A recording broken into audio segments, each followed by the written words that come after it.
I had forgotten the sound of laughter in that house. Since Emily left, everything had been empty hallways and windows that no longer reflected anything. 3 broken children, an absent father, walls that screamed in silence, until he arrived earlier that day, and he found something he didn't expect. A woman with a worn suitcase, working hands, and eyes that had cried their own storms. She didn't promise to fix anything. She just said, "I'm staying." And something began to awaken. Like this, if this story touched your soul. It's more than a click. It's a hug between those who know what hurts and what heals. Comment on how you think this story will end. And if you still haven't subscribed, it costs you nothing. But for us, it means the entire world. Thank you for being here from the bottom of our hearts. The doorman of the Manhattan Towers building looked Rosemary Thomas up and down with barely concealed disdain. A worn blue cloth suitcase, a wool coat patched at the right elbow, flat shoes with worn soles. She did not fit into that lobby of travertine marble and Czech crystal chandeliers where every step echoed like a judgment. "Is the service entrance in the back?" Rosemary asked in a calm voice, without a trace of resentment. The man pointed to the main elevator with a mechanical gesture. 22nd floor, Mrs. Jackson is expecting you." The elevator ascended in silence. Rosemary observed her reflection in the mirror. 42 years old, brown hair pulled back, in a simple bun, no makeup, fine wrinkles around her eyes that spoke of nights watching over the sick and afternoons under the California sun, tending to other people's vegetable gardens. She had worked in houses since she was 17, always temporary, always invisible. This would be no different.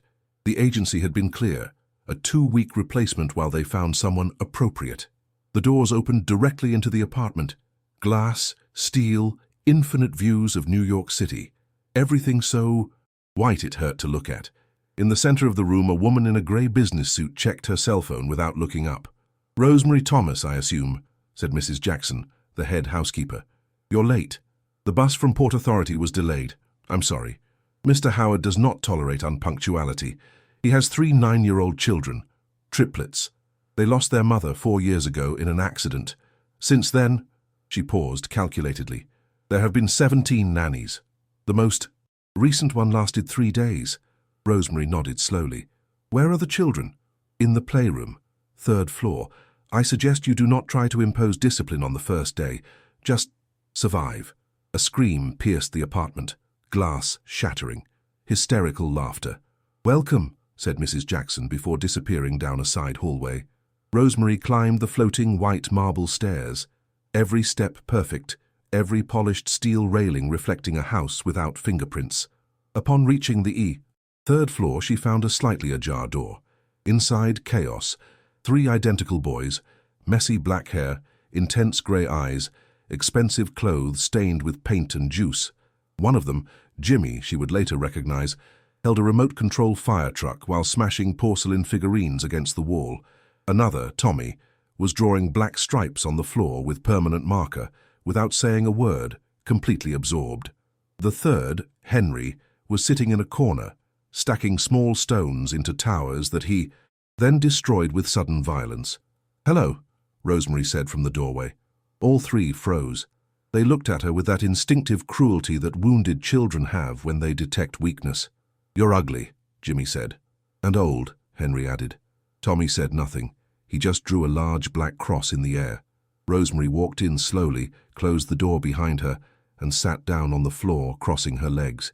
She said nothing. She just watched them. "Aren't you going to yell at us?" Jimmy asked, confused. "Why for?" "Because we broke things. They all yell." "I see you broke them. Do you feel better?" Jimmy blinked. "No." "Then yelling wouldn't help."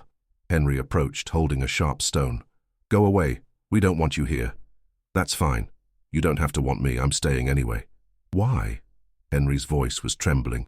"Because someone has to stay." Tommy looked up for the first time. His grey eyes were filled with tears held back for years. Outside, on the panoramic terrace, Benjamin Howard was finishing a video conference with investors from Singapore. 43 years old, $2,000 suit, Swiss watch on his wrist, a square jaw that had learned not to express anything that could be interpreted as vulnerability. He looked toward the 3rd-floor windows without really seeing them. The new nanny. Another one. He had lost count. He closed his laptop and poured himself Scotch whiskey, watching the city stretch out under the twilight lights like a circuit that never rested. Inside, Rosemary was still sitting on the floor while the boys slowly circled her, like wild animals evaluating if she was prey or refuge. The first breakfast was a declaration of war. Jimmy spilled orange juice accidentally onto Rosemary's lap. Tommy hid her apartment keys inside the garbage disposal. Henry mixed salt into her coffee when she went to the bathroom.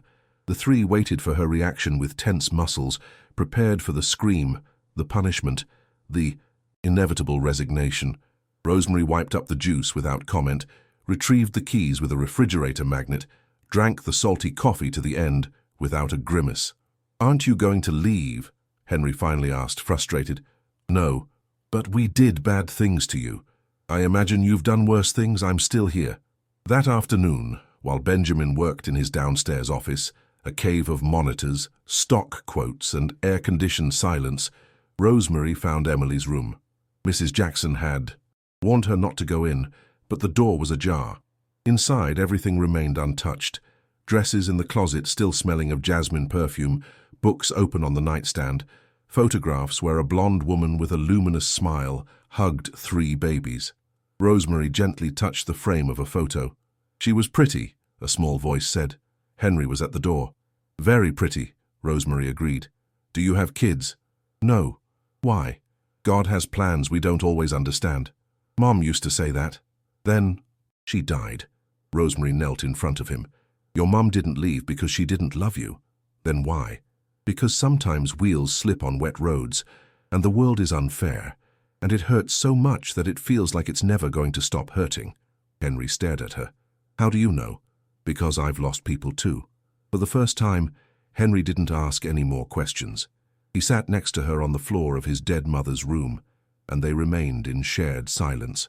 That night, during dinner, pasta with tomato sauce that Rosemary prepared, remembering that children like simple things, Benjamin appeared unexpectedly. He arrived with the weariness of someone who had spent 16 hours negotiating business mergers. He stopped when he saw the scene. His sons seated at the table, eating without fighting, Rosemary serving water in plain glasses. "Mr. Howard," she greeted him with a slight nod. "Rosemary, would you like to eat dinner with us?" Benjamin looked at his watch. He had a call with Tokyo in 20 minutes. "No, Dad, sit down," Jimmy said. It was the first time in months that one of his children had invited him to anything. Benjamin sat down, unsettled, in a chair that looked too small for the man he was outside that house. Rosemary served him pasta without asking questions. The sauce was fine, nothing special, but there was something in the gesture that reminded him of forgotten dinners from his own childhood, before money built walls. Between people. "How was your day?" Rosemary asked. "Long." "And yours?" Benjamin asked his children, immediately feeling how artificial the question was. "Rosemary didn't leave," Henry said, as if announcing a miracle. "I see." After dinner, while Benjamin was returning to his office, he heard laughter coming from the bathroom. He peered in discreetly. Rosemary was kneeling beside the tub where the 3 boys were splashing, acting as the judge of a competition for who could make the biggest shampoo bubble. Tommy won, smiling for the first time in recent memory. Benjamin closed the door without a sound and returned to his desk. But he didn't open his laptop. He just stared at the black screen, seeing his own reflection, a man who had forgotten how to be a father because remembering hurt too much. Eleanor Howard arrived unannounced one Tuesday afternoon, as she always did. 71 years old, cream Chanel suit, platinum grey hair styled with surgical precision, French. Perfume that announced her presence 3 minutes before she appeared. She was the kind of woman who had learned decades ago that the world bends to those who never ask permission. Rosemary was on the living room floor with the boys, building towers with wooden blocks. She had her hair down for the first time, a simple cotton shirt, comfortable pants. She looked exactly like what she was, a working-class woman playing with children. Eleanor stopped short. "Who are you?" Rosemary stood up, calmly dusting off her hands. "Rosemary Thomas, the temporary nanny." "Where is Mrs. Jackson?" "Her day off." Eleanor scanned Rosemary as one inspects a defective piece of furniture. "My grandsons are on the floor. They are playing. In pajamas at 3 in the afternoon. Today was pajama day, they chose it." "I see." The tone could have frozen boiling water. And does my son know that this is happening? Mr. Howard trusts my decisions. How interesting. Eleanor approached. The boys, who had become rigid, she kissed their foreheads with genuine but distant affection, like someone fulfilling an emotional protocol. Grandma, Jimmy said, Rosemary taught us how to bake bread. Delicious, darling. But surely the cook could do that better. It's not the same, Henry interjected. Rosemary lets us help. Eleanor smiled without joy. Of course. When Benjamin arrived that evening, he found his mother waiting for him at the apartment bar, whiskey in hand. We need to talk about the help. Rosemary is excellent. Rosemary is inappropriate. Benjamin loosened his tie. Inappropriate how? She doesn't have a college education. She doesn't speak languages. She doesn't have presence. Your children need someone who can prepare them for their position in the world. My children need someone who cares about them. Love is not going to prepare them for board meetings, Benjamin. Emily understood that. Mentioning Emily was crossing a line, and both knew it. Benjamin clenched his jaw. The boys are doing well for the first time in years. They are growing fond of a temporary employee. What will happen when she leaves? They'll start destroying things again. Then she won't leave. Eleanor set the glass down with calculated care. Are you considering making her permanent? Yes, darling. I know these years have been difficult, but you cannot replace Emily with the first woman who shows interest in your children. I'm not replacing anyone. I'm trying to keep this family alive. Eleanor sighed, changing tactics. At least let me look into her. Hire a private investigator. Check her background. For safety. I already did that. She's clean. Are you sure? Look how she dresses. How she speaks. Doesn't it seem convenient that a woman with no education or resources ends up here, in one of the most expensive apartments in New York, looking after the heirs of a fortune? Benjamin felt the seed of doubt being planted. He hated his mother for being so effective. She didn't know who we were when she took the job. Oh, Benjamin, everyone knows who you are. Upstairs, in the boys' room, Rosemary was singing a Spanish lullaby while Tommy finally fell asleep without nightmares. She didn't know she was being judged in a court where she would never have a voice. The following weeks were a silent war. Eleanor began to appear with increasing frequency, always with elaborate gifts for the boys. Japanese robots that cost what? Rosemary earned in 6 months. VIP tickets to concerts, private horseback riding lessons. Every gift came with an implicit comparison. This is what money can buy. This is what your simple affection can never offer. One afternoon, Eleanor brought an impeccable woman in her 30s, perfectly wavy blonde hair, an elegant but appropriate suit. Boys, this is Miss Claudia Vega, Doctor of Child Pedagogy from Cambridge University, specialization in post-trauma emotional development. I thought it would be wonderful for her to spend some time with you. Claudia knelt down with a professional smile. Hello, boys. I heard you like to build things. The boys looked at her expressionlessly. We have Rosemary, Jimmy said. Of course, but Dr. Vega could teach you fascinating things. She has experience with European royal families. We don't want anyone else, Henry insisted. Eleanor ignored the protest. Benjamin, can we talk privately? In his office, Eleanor spread a folder on the desk. Claudia Vega, impeccable references, speaks 5 languages, has worked with the Grimaldis of Monaco, the Thysons, the Rothschilds. She understands discretion, protocol, elite education. The boys rejected her in 5 seconds. The boys rejected everyone but Rosemary because she lets them do whatever they want. That's not true. No? Eleanor pulled out printed photographs. This is from yesterday. Your children barefoot on the terrace, planting, what is that? Olive trees. It's olive trees, in pots like peasants. Benjamin, you are the CEO of a technology company worth $6 billion. Your children should be learning advanced programming, finance, languages, not planting trees. Benjamin looked at the photographs. His children were smiling. They were really smiling, not that postcard smile they had learned to manufacture for the cameras at corporate events. They look happy. They look poor. There's a difference. Get out of my office. Eleanor stood up, with offended dignity. I am trying to protect them. Someone has to, since you are clearly compromised. Compromised? The way you look at that woman. Don't think I haven't noticed. Benjamin felt something break inside him. What exactly are you insinuating? That you are vulnerable, that she is convenient, that 4 years is a long time for a man alone, and that mixing need with gratitude never ends well. Get out, now. Eleanor left, leaving the Claudia Vega folder on the desk like a timed bomb. That night, Benjamin watched Rosemary during dinner. Was it true? Was he looking at her differently? She served mashed potatoes with that quiet efficiency she had learned in 20 years of domestic work. Nothing glamorous, nothing extraordinary, just present, constant, real. When she looked up and caught him watching her, she smiled with that small gesture that asked for nothing in return. Benjamin looked away, hating the doubt his mother had planted. Later, after putting the boys to bed, he found Rosemary in the kitchen washing dishes by hand, even though there was a dishwasher. Something in that ancient gesture disarmed him. Rosemary. Mr. Howard. Benjamin. You can call me Benjamin.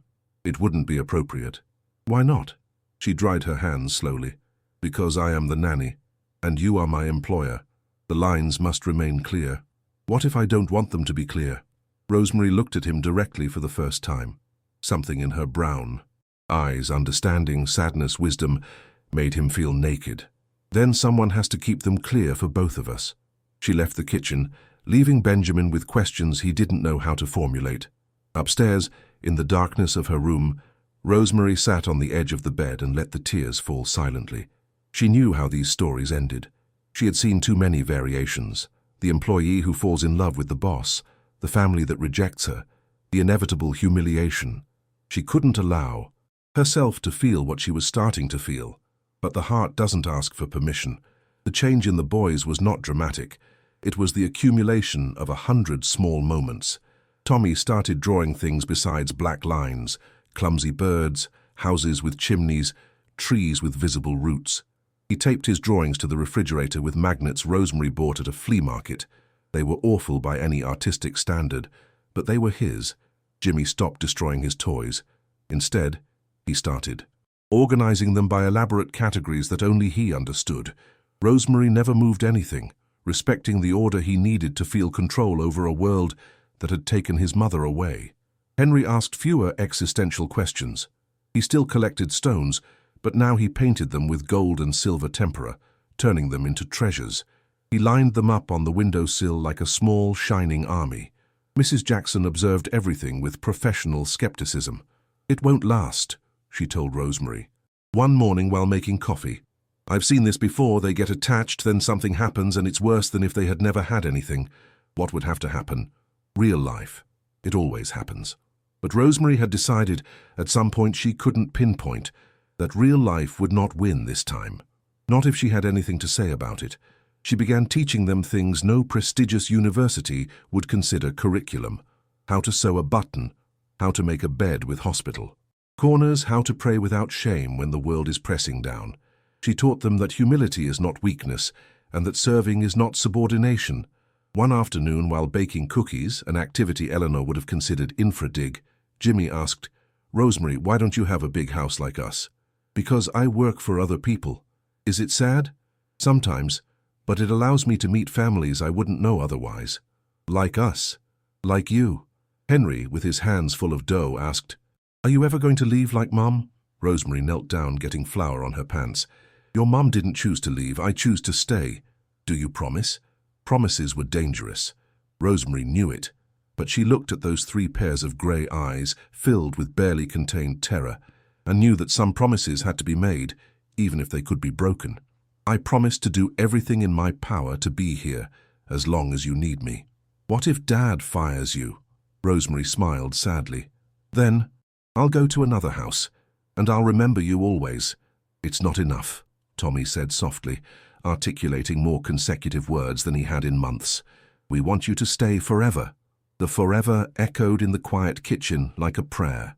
Benjamin heard the entire conversation from the hallway. He had arrived early from a cancelled meeting and had stopped when he heard voices. Now, leaning against the wall, he felt something cracking in his chest. His sons were asking for permanence from someone he couldn't guarantee them, and the worst thing was that he wanted it too.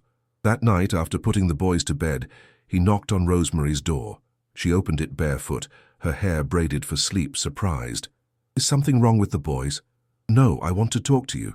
"Now? Please." They sat on the private balcony of the main floor under the invisible stars of New York. Benjamin poured 2 glasses of red wine. Rosemary accepted hers but didn't drink. "My mother thinks—" "You're not suitable," Benjamin said without preamble. "I know. How? Women like me recognize how women like her look at us. You're not a woman like you. You are Rosemary. I am an unlicensed nanny from a town of 3,000 people in California. Your mother is right to worry. I don't care what she thinks. You should. She knows your world. I don't." Benjamin drank his wine in one gulp. "What if I don't want that world for my children?" "Then you are raising your children for a life that does not exist. Money doesn't disappear because you ignore it, Mr. Howard. They will inherit empires. They need to prepare. You are preparing them. You are teaching them empathy, humility, love. I am teaching them to survive their pain. That is not enough to run companies. Emily used to say the same thing as you, that there were things money couldn't buy. She came from a humble family, did you know? Her father was a fisherman in Maine. She married me despite my mother, not because of her." Rosemary finally took a sip of wine. "Did you love her? Desperately. Then honor her memory by raising your children with the values she would have wanted, not the ones your mother imposes." Benjamin looked at her under the faint light of the balcony. There were wrinkles on her face that spoke of hard work, but also a serenity that no woman in his social circle possessed.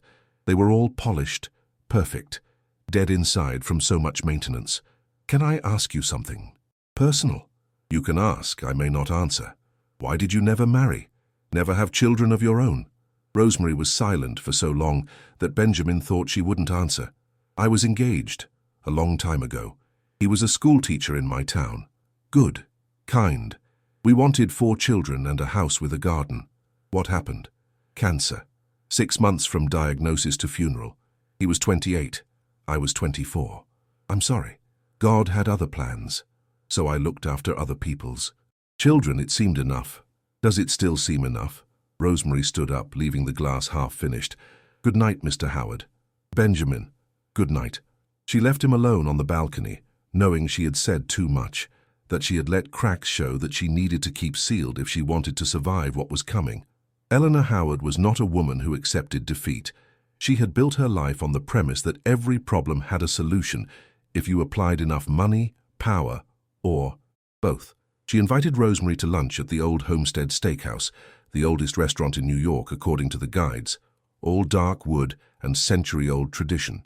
Rosemary arrived in her best dress, which was still modest, and shoes she had polished that morning until they reflected light. Eleanor was already seated, perfect in beige linen, when Rosemary arrived. "Thank you for coming. It didn't seem like an optional invitation." Eleanor smiled with approval. "You're smarter than you." "Look," they ordered. Eleanor chose for both with natural authority. When the wine arrived, she tasted it and nodded to the waiter without consulting Rosemary. "I'm going to be direct, because I respect your time, and you respect mine," Eleanor began. "You are good with the boys, better than I expected, but this cannot continue." "Why?" "Because they are growing to love you, and when you leave, they will break again. I'd rather it be now, when the damage is less." "I don't plan to leave." "Everyone plans to stay, then life intervenes." "Is that a threat?" Eleanor set down her glass carefully. "It's realism. Look around you, Rosemary. This restaurant is over 150 years old. It has survived wars, revolutions, famines. Do you know why? Because it knows its place in the world. You must know yours too." "And what is my place?" "Not in that family." The waiter brought roasted lamb. Eleanor cut her portion with surgical precision. "I'm offering you $500,000. Cash, tax-free. You can buy a house in your town, open a business, live comfortably the rest of your life. All I ask is that you leave this week and not come back." Rosemary felt her stomach clench. "Are you trying to buy me?" "I am trying to protect my family. And believe me, I am protecting you too." "From what?" "From falling in love with a life you can never have. I've seen how you look at my son. I've seen how he looks at you. You are dancing on the edge of something. That will destroy everyone. You know it." Rosemary put down her silverware. "With respect, Mrs. Howard, I do not look at your son in any inappropriate way. I am his employee. For now. But in 6 months, in a year, when he is vulnerable after another difficult day and you are there, convenient, maternal, available, do you really think he will resist? And then what? Do you think this family will accept you? My friends?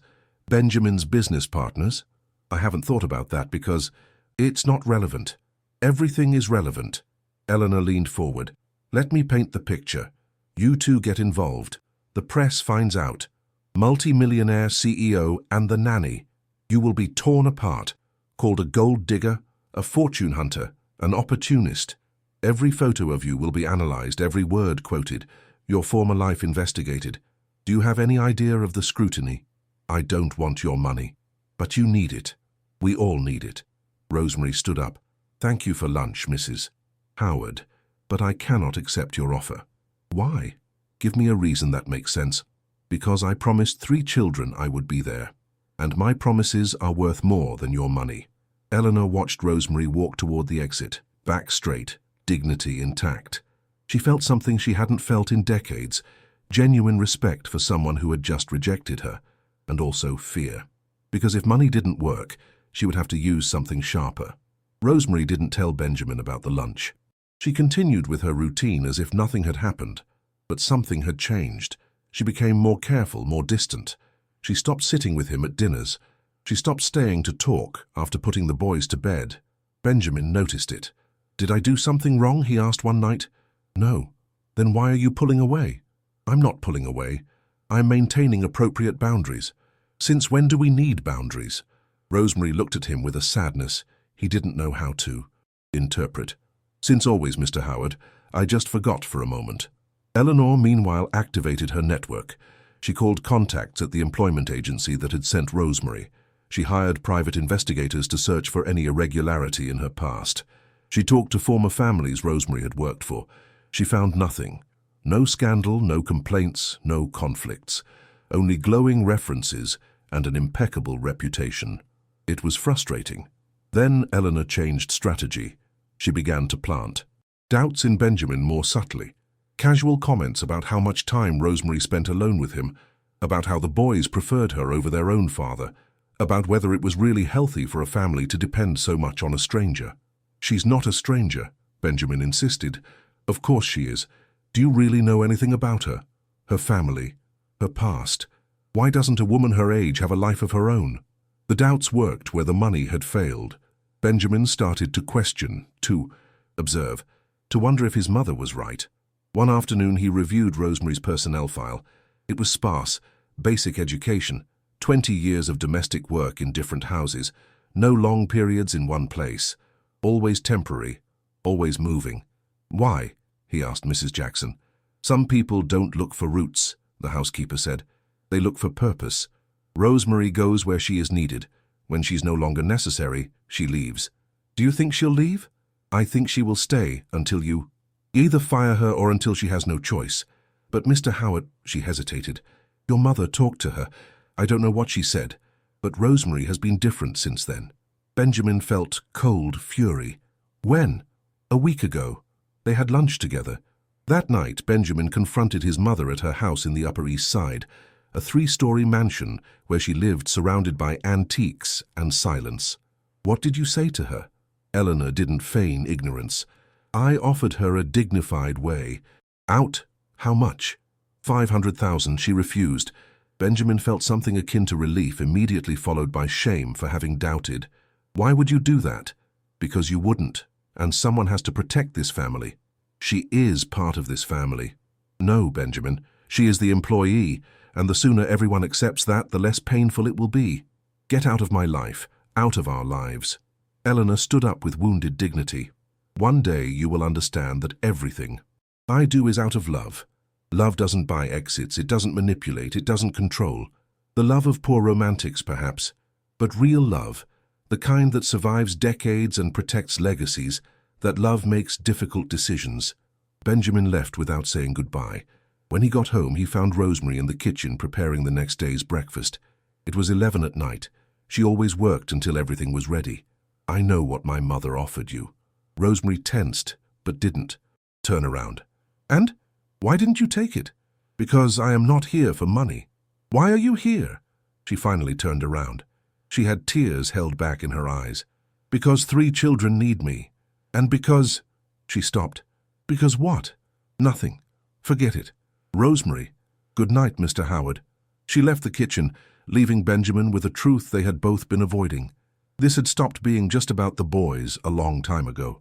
The boys sensed the tension, even though no one said anything explicit. Children always know. Jimmy started asking questions. Is Rosemary mad at Dad? No, honey. Then why don't you two talk anymore? Adults sometimes need space. Mum and Dad always talked, even when they argued. Rosemary didn't know how to answer that. Tommy stopped drawing again. Henry started destroying his stone towers instead of painting them. The regression was subtle, but visible. Benjamin noticed it during a video conference when he heard yelling upstairs. He cut the call and rushed up. He found Jimmy throwing toys against the wall while Rosemary tried to calm him without touching him, respecting his need for violent space. Everyone leaves. Everyone. And you're going to leave too. I'm not leaving, Jimmy. Liar! Grandma said you would leave. She said Dad would make you leave because nannies don't stay forever. The silence was brutal. Rosemary looked at Benjamin. Benjamin looked at his son. The damage was already done. Jimmy, Benjamin said with a broken voice, I'm not going to make Rosemary leave. But Grandma said you would. She said we're not your real family, that when you find a real wife you'll forget us. Benjamin knelt down, ignoring the chaos of broken toys. Jimmy, look at me. Rosemary is family. There is no real or fake. There is only family. Then why does Grandma want her to leave? Because Grandma is wrong, and I'm going to talk to her. Rosemary gently intervened. Jimmy, your dad is right. I am not going anywhere. Do you promise? She looked at Benjamin. He nodded almost imperceptibly. I promise. That night, after putting the three boys to bed, which took hours because none of them wanted to let go of Rosemary, Benjamin made a decision. I need to ask you something, and I need total honesty. I have always been honest. What do you feel for me? Rosemary closed her eyes. It's not appropriate. Forget about appropriate. Tell me the truth. The truth is that what I feel doesn't matter. You are who you are. I am who I am. Your mother is right about that. My mother has no idea who you are. Yes, she does. I am a 42-year-old woman with no degree who looks after other people's children. That is my truth. My truth is that I don't want you to leave, ever. Mr. Howard, Benjamin, please, just for this once, call me Benjamin. Benjamin. Her name on her lips sounded like a prayer. This can't happen. Why? Because my mother says so. Because society says so. To hell with all of them. Because I say so. Rosemary turned, tears finally falling. Because I am not strong enough to fall in love with you and then be destroyed by your world. Because those children deserve better than a stepmother who will eternally be seen as the employee who trapped the rich widower. Because you deserve someone who can stand beside you without shame. I am not ashamed of you. Not yet. But you will be. When your partners murmur. When the press publishes my photo with cruel headlines. When your mother constantly reminds you that I ruined the family legacy. That will never happen. It always happens. She continued packing. Benjamin watched, helpless, until he heard crying from the hallway. The three boys were at the door, having heard everything. Is Rosemary leaving because of us? Henry sobbed. Rosemary ran to them, kneeling down. No, never because of you. Then stay, Tommy pleaded. Please. I can't, my love. Why? Jimmy's face was red with fury and pain. Because Grandma is mean? Then she should leave, not you. Benjamin made his decision at that moment. He pulled out his phone and called his mother. Tomorrow, 9 in the morning, my office. Bring your lawyer. We are going to establish permanent boundaries. He hung up before Eleanor could answer. Rosemary, unpack. Please, give me a chance to fix this. She looked at him with despair. What if it can't be fixed? Then at least we tried. The boys hugged her hard enough to break her, and Rosemary, against all judgment, unpacked her suitcase. The meeting was brutal in its simplicity. Benjamin, his lawyer, Eleanor, and her lawyer. In a cold conference room, with contracts and legal documents on the table. You are making a mistake, Eleanor said. I am correcting one. Starting today, your visits to the children will be supervised. You will not talk about Rosemary in their presence. You will not try to influence their opinions. If you violate these conditions, visits will be reduced. Is that clear? You cannot keep me away from my grandsons. I can protect them from toxicity, even if it comes from their grandmother. Eleanor stood up, trembling with contained fury. Someday, you will see that I was right. I hope that day never comes, but if it does, It will be my mistake, not yours. Eleanor left without saying goodbye. That afternoon, Benjamin talked to the boys. Rosemary is staying. Permanently. Not as an employee, as, he searched for words, as part of this family, if you agree. Like Mom? Henry asked with a small voice. No one will replace your mom, but Rosemary can be something new, something good, if you want. All three looked at each other. Jimmy spoke for everyone. We want her to stay forever. Then I have to ask her something important, and I need you not to listen, okay? The boys nodded. Conspirators. Benjamin found Rosemary on the terrace, watering the olive trees that had grown green and strong. The boys say they want you to stay forever. Children don't understand adult complications. I don't want to understand them anymore either. He took a deep breath. Rosemary Thomas, I don't have a ring. I don't have elegant words. I just have one question. Would you stay officially as my wife? She dropped the watering can. What? Marry me. Not because you need it. Not because I need it. Because the five of us need each other. You're crazy. That's probably. Your mother, she doesn't decide my life anymore. The press, let them say what they want. I am not appropriate. You are perfect, Rosemary cried. Big sobs she had held back for months. I don't deserve this. You deserve everything. Benjamin knelt down. I don't have everything figured out. There will be problems. Criticism, difficult days, but we'll have good days too. Many. And we'll live them together. What do you say? Rosemary looked at the olive, trees, then the city, then at this broken man she had learned to love without permission. I say yes, God forgive me, I say yes. The boys yelled from the window where they had been spying. They ran to the terrace and rushed toward both of them in a hug that almost knocked them over. And on that terrace, under the New York sky, a family began to heal. The news broke exactly as Eleanor had predicted. Multi-millionaire CEO marries his children's nanny was the kindest headline. Others were cruel. Love or convenience? The modern Cinderella. From employee to wife, the story that outrages the elite. They published photos of Rosemary at the market in simple clothes. They compared her education to Benjamin's. They found former employers who gave interviews. All positive, but that didn't matter. The media machine analyzed, dissected, and judged her. Rosemary stopped reading after the third day. Don't look, Benjamin said, taking the newspaper away. They say I'm an opportunist. They say many things. None of them are true. But at social events, Rosemary felt the stares. Women with impeccable jewelry who evaluated her with disdain. Men who assumed she was available because she came from below. Conversations that died when she approached. At a charity gala, an elegant woman asked her with false sweetness, "And what did you do before, dear?" "I looked after children."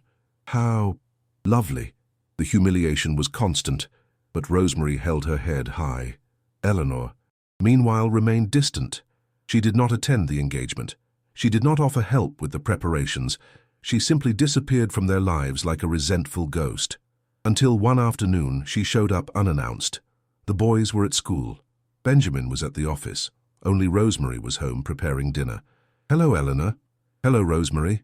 Awkward silence. "Would you like coffee?" "Please." They sat in the kitchen, not the formal living room. Something about that was significant. "I've come to apologize," Eleanor finally said. "Not to justify myself, just to apologize." Rosemary waited.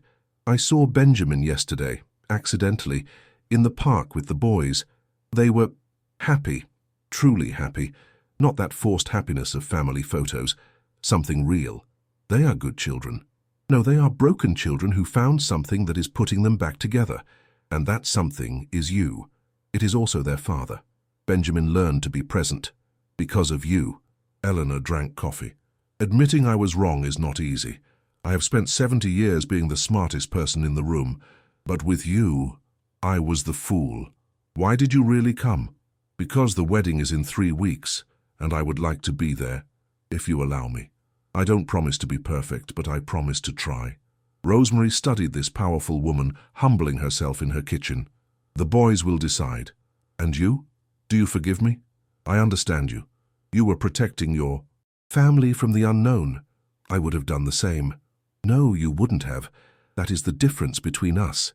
Eleanor stood up to leave. "One more thing. There is a trunk at my house. It was Emily's. Dresses, jewelry, books. Benjamin could never empty it. I thought, if you want something of hers for the wedding, to feel her clothes that day. Rosemary felt tears. Thank you, Eleanor. Thank you, for not being who I feared you were. When Benjamin arrived that night, Rosemary told him about the visit. Do you let her see them? I don't decide. We decide together. The boys voted unanimously.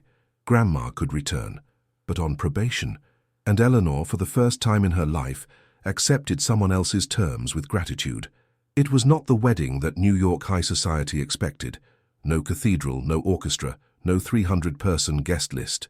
Benjamin and Rosemary chose a small church in the town where she grew up. Whitewashed walls and a simple bell tower. 40 people. Real friends, not business contacts.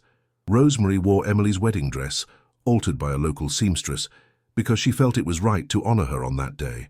The boys carried the rings. Eleanor attended, sitting in the third row, crying silently. The priest who officiated was the same one who had buried Rosemary's fiancé 20 years ago. I never thought I'd see you here again, my daughter. Me neither, Father Michael. During the vows, Benjamin spoke without notes. I promise to always see you as you are, not as the world says you should be. I promise to listen, I promise to fail but to try. I promise that our children will grow up knowing that love has no social class. Rosemary replied, I promise to stay when it's hard. I promise to remind you who you are when you forget. I promise to love your children as if they were my own, always honoring the one who brought them into the world. I promise that this is not a fairy tale, but hard work done with joy. They kissed under applause. The boys cheered. Eleanor smiled genuinely for the first time in years. At the reception, the town square with homemade food, a reporter sneaked in. Rosemary saw him immediately. You can stay, she told him, but take real photos. Don't look for scandal. The reporter, surprised, nodded. The photos he published afterward were different. A family laughing, real, imperfect, happy. No poses, no artifice, just truth. The headlines changed. The love that defied predictions. When the fairy tale is real, not everyone was convinced. There were still criticisms, but gradually the tone shifted. The first few months were a minefield of quiet adjustments. Rosemary learned to dress for corporate events with the help of a stylist Eleanor hired as a peace gesture. She learned that silverware is used from the outside in, that certain topics are not discussed at certain tables, that a smile can mean 1,000 different things depending on the context. But she refused to change her essence. At a dinner with Japanese investors, when the CFO made a derogatory comment about people who don't understand our world, Rosemary calmly replied, You are right. I don't understand a world where human value is measured in bank accounts, but I am learning that even in that world, kindness is still free. The silence was tense. Then one of the Japanese men smiled and raised his glass to her. Benjamin fell a little more in love that night, but it wasn't all triumph. There were days when Rosemary cried in the bathroom after hearing poisonous comments, days when she doubted if she had done the right thing, days when she missed the simplicity of her previous life, when no one photographed her buying bread. Do you regret it? Benjamin asked one night, finding her on the terrace. Marrying you? Never. Everything that comes with it. Sometimes. I can make it stop. Fewer events. More privacy. No. This is part of who you are. And I chose the whole package. Benjamin kissed her with tenderness that contained an apology. I don't deserve your strength. It's not strength, it's Spanish stubbornness. There's a difference. The boys also went through their own storms. At the private school, Benjamin insisted on keeping them in. Some classmates repeated comments from parents. My mum says your stepmother was the maid. Jimmy broke that boy's nose. The suspension lasted 3 days. Rosemary was the one who talked to him. I understand your anger, but violence does. Not defend honor, dignity does. And how do I show dignity when they tell lies about you? By living your truth so loudly that their lies become irrelevant. I don't understand. Someday, you will understand. Tommy channeled his frustration differently. He began to draw portraits of the family, each one showing what he saw. A father learning to smile again, a mother with working hands holding the world, brothers like trees growing from the same root. His drawings were so powerful that his teacher exhibited them in a school gallery. The photo reached social media. The comments were half cruel, half moved. But the boys learned that public opinion is as fickle as the wind. Henry, the most sensitive, developed night anxiety. He would wake up with nightmares where Rosemary left. Benjamin and she took turns sitting with him until he fell back asleep. "Will you always be afraid that I'll leave?" Rosemary asked one morning. "I don't know how not to be. Mom Emily left without warning. Your mom Emily didn't choose to leave. I choose to stay every day. Do you see the difference? But you could change your mind. You know what? You're right. I could. Just as you could decide that you don't want me anymore. Or Dad could. But none of us has done it, and none of us probably will, because true love is not a feeling that comes and goes. It is a decision you renew every morning. Even on bad days? Especially on bad days." Henry hugged her with a force that hurt. And something in his hug began to heal. Eleanor, fulfilling her promise to try, showed up one Saturday with an unexpected proposal. "I'd like to take the boys to the theater, alone, without you, to build our own relationship." Rosemary exchanged a look with Benjamin. "Do the boys want to go?" The three nodded, cautious but curious. "Then go ahead." It was the first act of real trust, and Eleanor didn't waste it. She returned with 3 boys full of stories about jesters and kings, forbidden, ice cream before dinner, jokes that only they understood. "Thank you for giving me this chance," Eleanor told Rosemary that night. "Thank you for honoring it." The relationship was never warm, but it became respectful, and that was enough. On the anniversary of Emily's death, 4 years after the accident, the 5 of them went to the cemetery in Virginia. Rosemary brought white roses, Emily's favorites according to Benjamin. The boys wrote letters that they left under a stone. Rosemary knelt before the gravestone and spoke softly. "I don't know if you can hear me. I don't know if this is appropriate, but I need to tell you that I love your children as if they came from me, that I honor your memory by keeping it alive in them, that I will never try to replace you because no one can, and that if I could give you anything, it would be the certainty that they are okay, hurt but healing, scared but brave, and so full of your love that they will never be empty." Benjamin cried without shame. The boys did too, and somehow the wind blew soft like a caress. In the car ride back, Jimmy asked, "Do you think Mom Emily's happy that you're with us?" "I think your Mom Emily wants you to be happy, and if I help with that, then yes, she is happy. But isn't she jealous? Real love has no jealousy. It only wants good for those it loves." "How do you know that?" "Because if something happened to me, I would want someone good to look after you. I wouldn't be jealous. It would give me peace." The boys processed this in silence. Then Henry said something Rosemary would never forget. "Mom Rosemary, I think God sent you because Mom Emily asked him to, and in that child's truth, everyone found comfort." 2.5 years after the wedding, the olive trees they planted on the terrace grew strong, thick trunks, silver leaves dancing with every breeze, and finally, after seasons of waiting, they bore fruit. "Mom Rosemary, look!" Jimmy shouted that October morning. "Real olives!" They ran to see them, all 5 of them, as if it were the greatest miracle in the world, and in a way it was.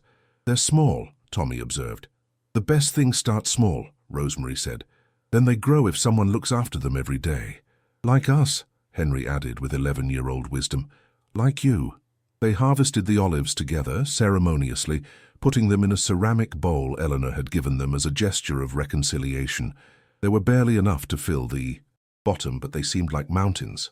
"What do we do with them?" Benjamin asked. "We cure them, we save them, we remember them," Rosemary replied, "to teach us that everything worthwhile takes time." That afternoon, while the boys played soccer in the neighborhood park, Rosemary's insistence that they needed a normal life, Benjamin and she sat on a bench watching them. "Did you know today is exactly 3 years since you arrived?" Benjamin said. "Yes? Yes. I checked the old agency. Contract, 3 years. And you arrived with a worn suitcase and the face of someone who expected nothing, because I expected nothing, just 2 weeks of work. And now? What do you expect now?" Rosemary watched Jimmy chasing the ball with laughter that hadn't existed before. Tommy narrating every play like a sports commentator.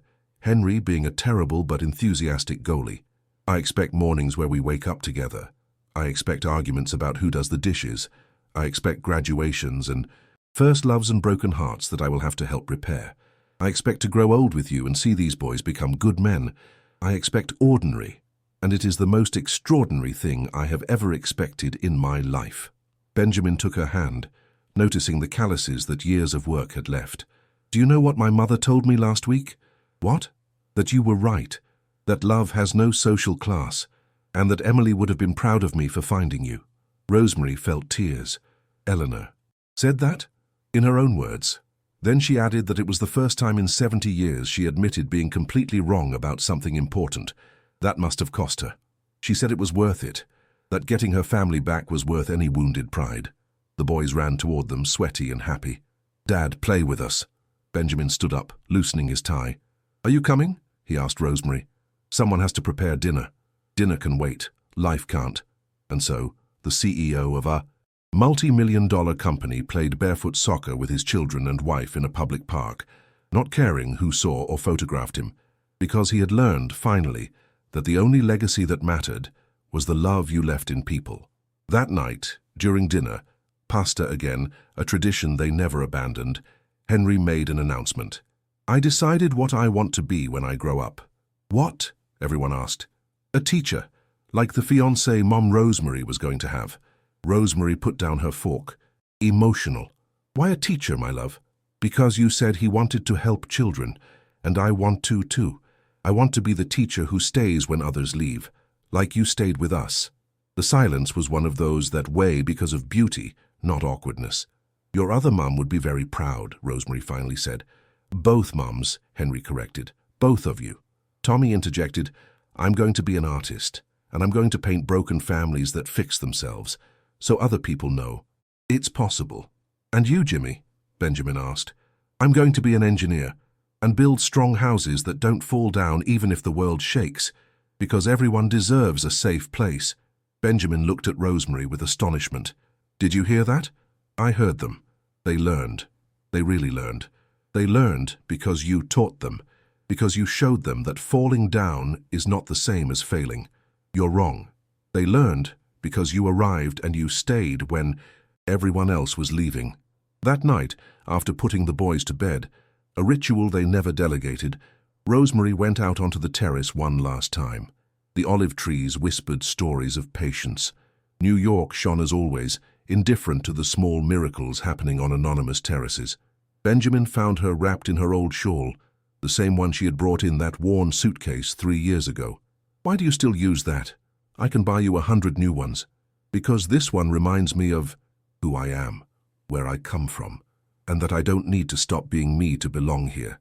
"I never asked you to change." "I know. That's why it worked." They stood in silence, that comfortable silence of people who don't need to fill spaces with words. "Do you know what I thought today?" Rosemary said eventually. "What?" "That I came here looking for 2 weeks of work, and I found the rest of my life. And that every person who told me I didn't fit in, that this wouldn't last, that it was impossible. They were all right according to the world, but the world doesn't know everything." "What does the world know?" "The world knows logic, statistics, probabilities, but it doesn't know miracles. And this," she pointed inward, "where 3 children slept safely, where a family breathed correctly, this is a miracle. Small, ordinary, perfect." Benjamin hugged her from behind, his chin on her shoulder. "Is there anything you would change about these 3 years?" "Anything." Rosemary thought honestly. "I would have arrived 1 day earlier, to have 1 more day. And about the hard parts, the comments, the stares, the doubts. All of that is a price, and every price is worth it when it buys something real." They remained like that, embraced against the December cold, until the city lights began to turn off one by one. "We should go inside," Benjamin finally said. "It's late. 1 more minute." "Why?" "Because I want to remember this exact moment, where everything is good. Not perfect, but good. And sometimes good is enough." Inside, in their rooms, 3 children dreamed of futures they could now imagine without fear. Eleanor slept in her house, finally at peace with her son's decisions. The city continued its eternal rhythm, indifferent and beautiful, and on that terrace, under stars that struggled to shine against light pollution, 2 people that destiny should never have brought together found what we all look for: home. Not the place, the feeling, that certainty that you belong, that you are chosen every day, that when you fall there will be arms waiting for you. Rosemary had arrived with a worn suitcase and a cautious heart. She stayed with deep roots and love that no longer asked for permission to exist. And 3 children who had lost a mother found something different but equally true. Because family is not just blood, it is choice, it is repetition, it is showing up every day even if it hurts. It is planting olive trees that will bear fruit years later. It is believing in forever even when the world teaches you that nothing lasts. It is simply love. The kind of love that doesn't appear in movies because it is too ordinary. The kind of love that doesn't make headlines because it is too quiet. The kind of love that builds civilizations, one family at a time, one day at a time, one decision to stay at a time. And when they finally went inside, leaving the terrace empty, except for olive trees that would continue to grow with or without witnesses, the house sighed with satisfaction, because after years of screaming without sound, it had finally learned to sing.